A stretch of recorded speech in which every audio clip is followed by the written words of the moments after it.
जय माई की मित्रों, बहुत सारे दर्शकों के पत्र आए हैं कि गुरुजी आप अलग अलग कुंडलियों का विश्लेषण दीजिए। और ऐसे में मुझे लगा कि इस समय का जो सबसे महत्वपूर्ण चेहरा है उत्तर प्रदेश के मुख्यमंत्री योगी आदित्यनाथ जी, आज मैं उन्हीं का कुंडली विश्लेषण आपके लिए लेकर आ रहा हूं। ऐसे कौन से ग्रह रहे योगी जी के जिसके कारण वो मुख्यमंत्री बन पाए, उन्हें प्रबल राजयोग मिल पाया, और उनकी कुंडली में ऐसे कौन से योग हैं कि शत्रुओं का संगठन, शत्रुओं का समूह होते हुए भी वह उन पर भारी पड़ रहे हैं। तो आइए विश्लेषण करते हैं योगी आदित्यनाथ जी की कुंडली का। ये उत्तर प्रदेश के मुख्यमंत्री योगी आदित्यनाथ जी की कुंडली है, और योगी आदित्यनाथ जी का जो जन्म है वो 5 जून 1972 को हुआ है।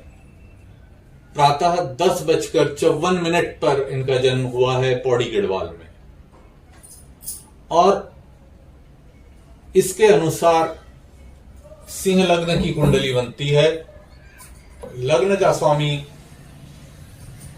सिंह लग्न है इनका, और लग्न स्वामी 10वें भाव में बैठा हुआ है सूर्य, जो कि प्रबल कुलदीपक योग बनाता है।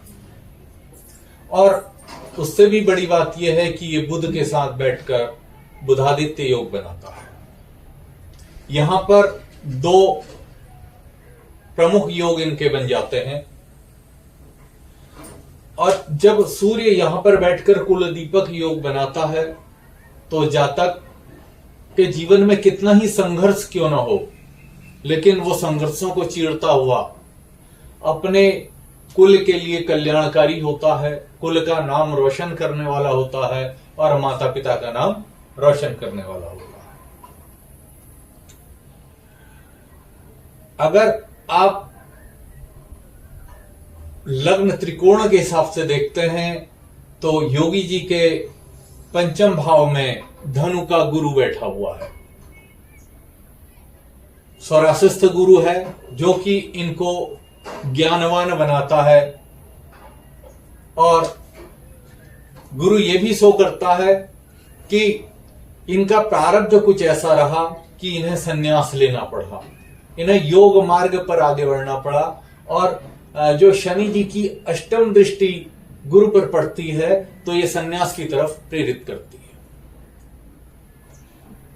आगे अगर आप बढ़ते हैं तो इसमें हम देखते हैं कि योगी जी की कुंडली में राहु 6ठे भाव में बैठा हुआ है।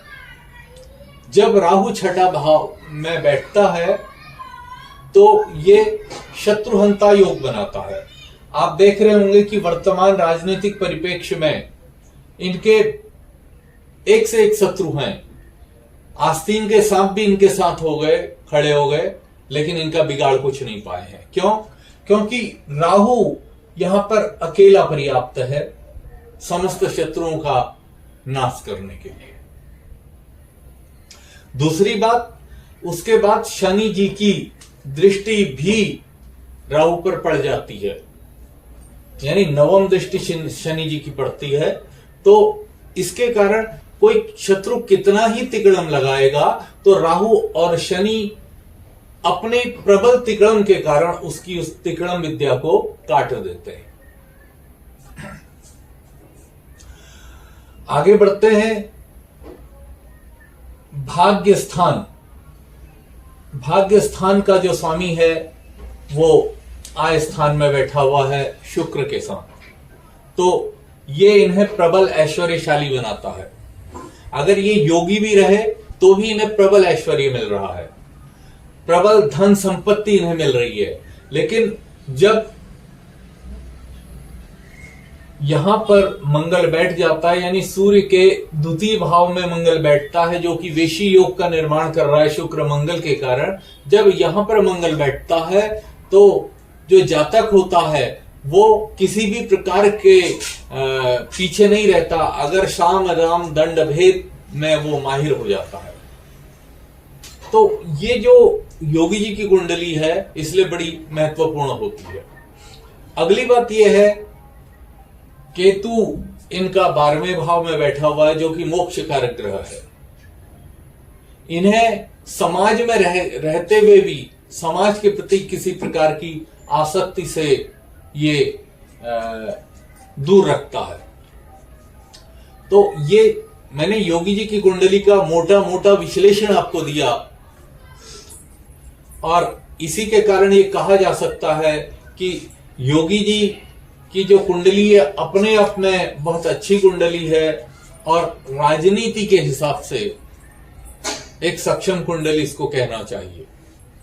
अगले भाग में हम बात करेंगे क्या योगी जी प्रधानमंत्री बन पाएंगे, इनकी कुंडली में कौन कौन से योग हैं।